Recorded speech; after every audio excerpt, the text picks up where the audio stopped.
Anatomia da orelha. A orelha possui 3 divisões. Temos orelha externa, que vai da concha da orelha, meato acústico externo, até a membrana timpânica. Orelha média, que vai da membrana timpânica até a janela do vestíbulo e janela da cóclea. E a orelha interna, que está localizada dentro da parte petrosa do osso temporal. Então, repetindo, a orelha possui 3 divisões. Orelha externa, que vai até a membrana timpânica. Orelha média, que vai da membrana timpânica até a janela da cóclea e a janela do vestíbulo. Janela da cóclea e janela do vestíbulo vamos falar mais para frente do que é. Não se preocupem. E a orelha interna, que está localizada na parte petrosa do osso temporal. O sistema auditivo, na orelha externa, sua função é conduzir o som até a orelha média. Tanto a concha da orelha como o meato acústico externo vão conduzir as ondas sonoras até a membrana timpânica. Na orelha média, temos 3 ossículos. Temos o martelo, a bigorna e o estribo. Inicialmente, na orelha externa, o ar está se propagando, o som está se propagando no ar.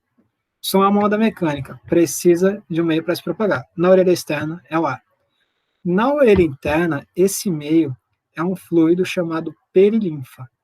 Então, os ossículos da orelha média vão fazer a função de transdução. Eles vão vibrar e vão fazer com que esse som que estava se propagando no ar, suas vibrações passem a se propagar num fluido chamado perilinfa. E na orelha média, temos a tradução dessa onda mecânica que está se propagando pelo fluido perilinfa em sinal elétrico. O que acontece aqui? Essas vibrações na perilinfa vão despolarizar e hiperpolarizar células ciliadas. E isso faz com que esse estímulo mecânico se transforme em um sinal elétrico que vai seguir pelo nervo coclear. Além disso, na orelha interna, temos um órgão relacionado ao equilíbrio, que é o vestíbulo. A função do vestíbulo é detectar a posição da cabeça e os movimentos da cabeça. A orelha externa é formada pela concha da orelha e pelo meato acústico externo. Na concha da orelha, sua parte mais inferior, vamos ter o lóbulo. Do lóbulo parte a hélice. E no final da hélice, a hélice termina com o ramo da hélice. Ainda na hélice, vamos ter o tubérculo auricular. E, superiormente ao lóbulo, temos trago e antitrago. Do antitrago, vai partir a antihélice, que vai terminar nos ramos da antihélice. Entre os ramos da antihélice, vamos ter a fossa triangular. E, entre a hélice e a antihélice, temos a escafa. Recapitulando. Na parte mais inferior da concha da orelha, temos o lóbulo. Do lóbulo parte a hélice, contornando toda a concha da orelha e terminando no ramo da hélice. Ainda na hélice, temos o tubérculo auricular. Superiormente ao lóbulo, temos o trago e o antitrago. Do antitrago, vai partir a antihélice, que vai terminar nos ramos da antihélice.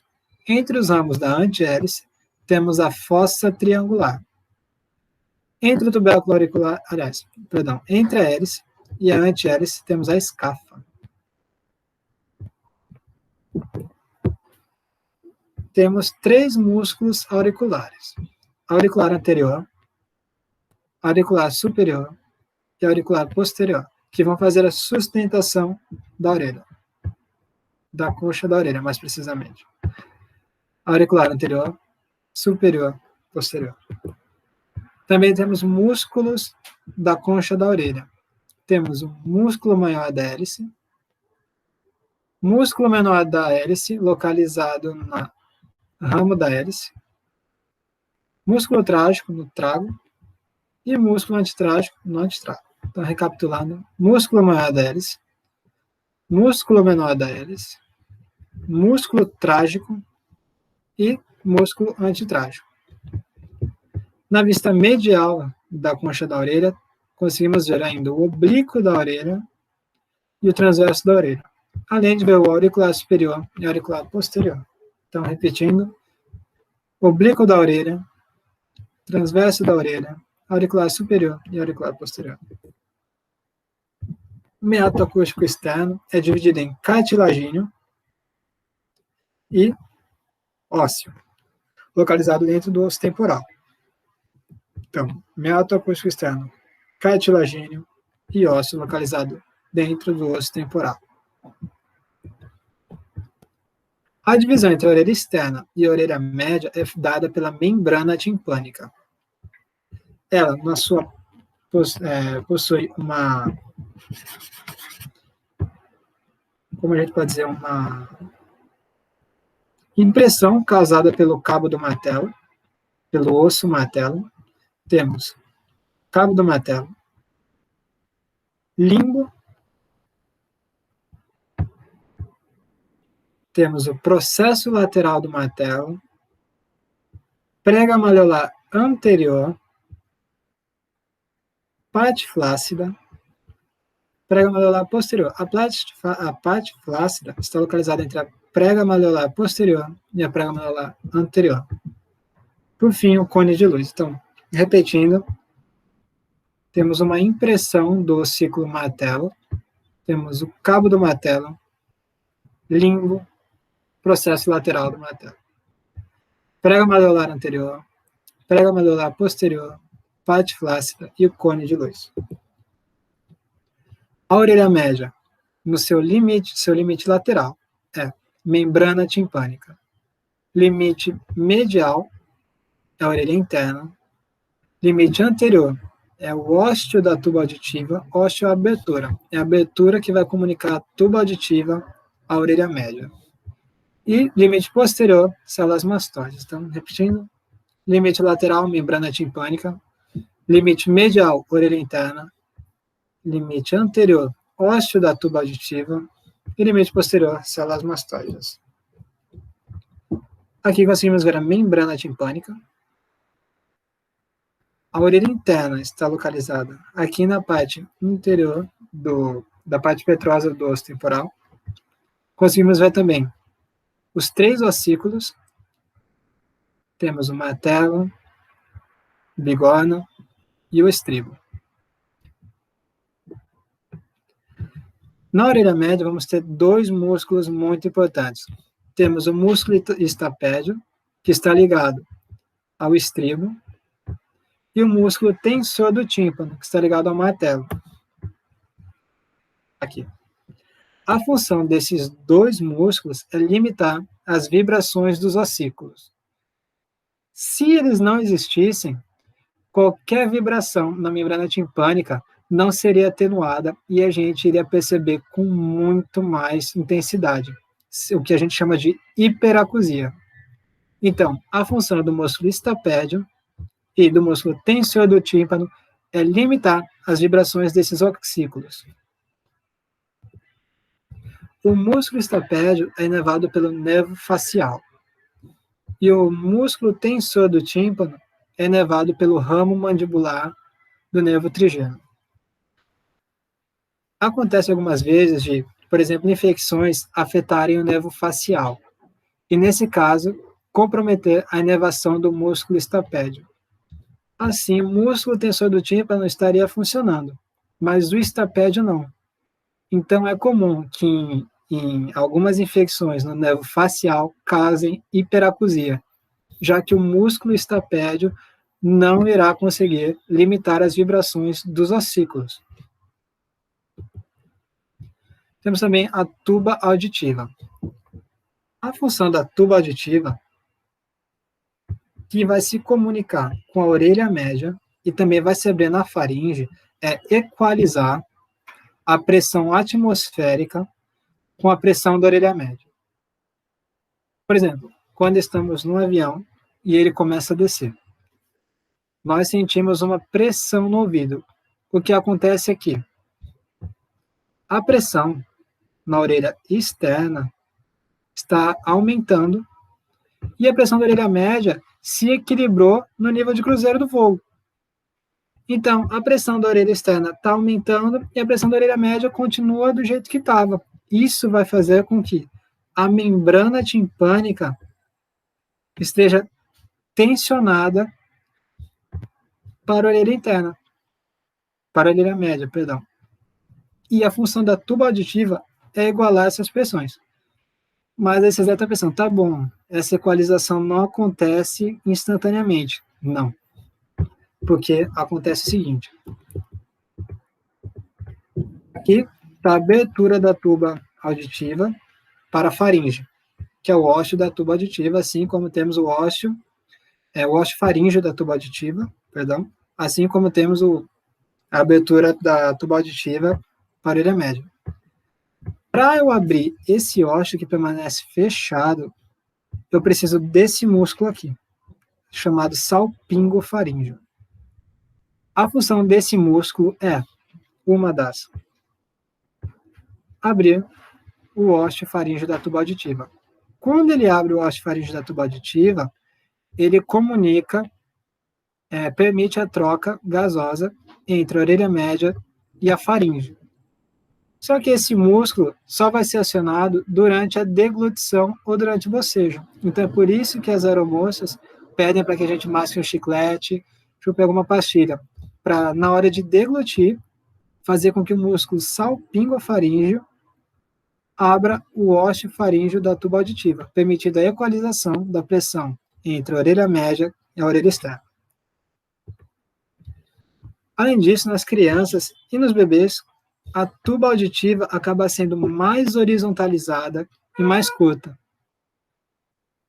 E nesse caso, a tuba auditiva não vai servir só para trocar ar entre a orelha média e a faringe, mas também pode se trocar fluidos. Então, é muito comum em bebês e crianças otites, porque infecções na faringe e na cavidade nasal podem migrar através da tuba auditiva para a orelha média. Isso porque a tuba auditiva nas crianças e nos bebês é mais horizontalizada e mais curta. Por fim, temos a orelha interna. A orelha interna está localizada na parte petrosa do osso temporal. A orelha interna possui o labirinto ósseo, que não é nada mais que uma câmara formada pelo osso temporal. E temos o labirinto membranáceo, que vai formar ducto coclear, ductos semicirculares, sápula e utrículo. É um labirinto membranoso. Olhando aqui, a orelha interna, o labirinto, conseguimos ver na parte vestibular o sáculo, o utrículo, canais semicirculares anterior, posterior e lateral. E nesse caso, lembram que o vestíbulo, a função dele é detectar a posição da cabeça e as acelerações da cabeça. O que acontece é que a função do sáculo e do utrículo é detectar acelerações no plano horizontal. Então, por exemplo, quando a gente está num carro e o carro é acelerado para frente ou freia, quem vai detectar essa aceleração, fazer com que a gente perceba essa aceleração, é o sáculo e o utrículo. Mas isso é mais para a parte de fisiologia. E os canais semicirculares são responsáveis por detectar acelerações angulares. Quando nós rodamos a cabeça, um líquido dentro desses canais, chamado endolinfa, também vai hiperpolarizar e despolarizar algumas células ciliadas. Temos a janela do vestíbulo, onde o osso estribo está articulado. O estribo faz a janela do vestíbulo vibrar para transmitir o som. Temos, na parte da cóclea, rampa do vestíbulo, helicotrema. O helicotrema é um encontro entre a rampa do tímpano. A rampa do tímpano vai terminar na janela da cóclea, onde está a membrana timpânica secundária. E o encontro entre a rampa do vestíbulo e a rampa do tímpano é chamado helicotrema. Então, repetindo. Temos a janela do vestíbulo, onde está o osso estribo. O estribo faz a janela do vestíbulo vibrar. Temos canais semicirculares, que vão detectar acelerações angulares da cabeça, utrículo e sáculo, que vão detectar acelerações horizontais. Tanto os canais semicirculares como o utrículo e o sáculo fazem parte do vestíbulo. Temos a rampa do vestíbulo, rampa do tímpano. O encontro entre a rampa do vestíbulo e a rampa do tímpano é o helicotrema. E temos a janela da cóclea, onde está localizada a membrana timpânica secundária. Essa estrutura azul, esse canal, é chamado de ducto coclear. Aqui nós vemos o nervo vestibular,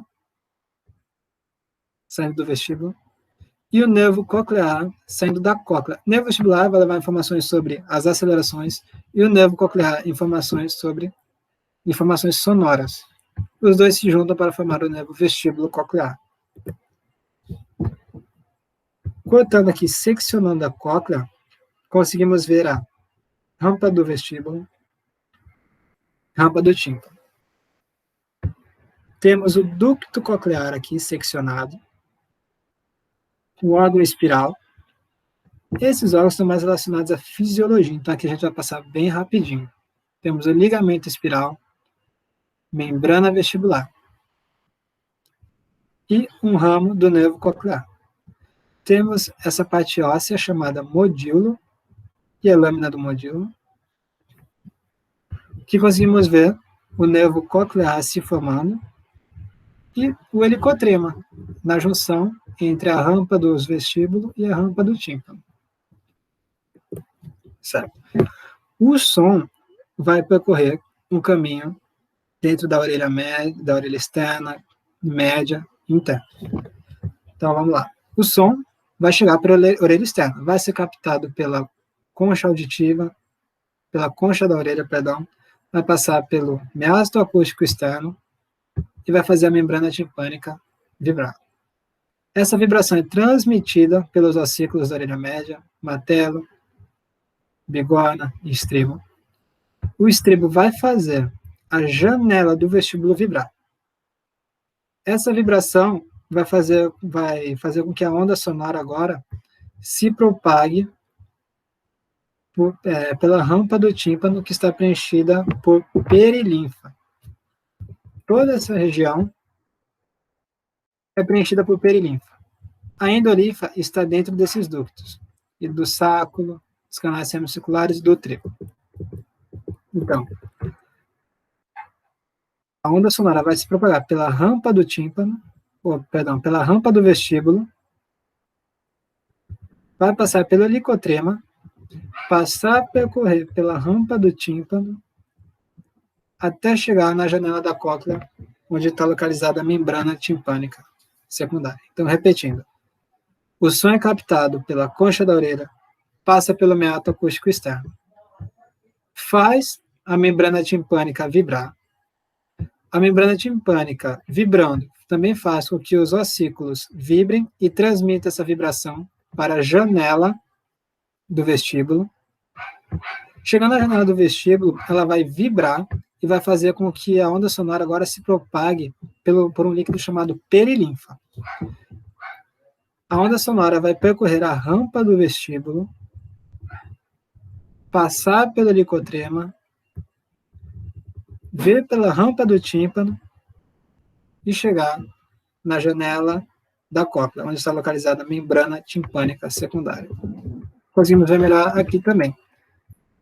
Janela do vestíbulo vibrando, a onda sonora percorrendo a perilinfa pela rampa do vestíbulo, vai passar pela cóclea, pelo helicotrema e voltar pela rampa do tímpano, fazendo a membrana timpânica secundária, localizada na cóclea, vibrar. Então, essa foi a aula de hoje.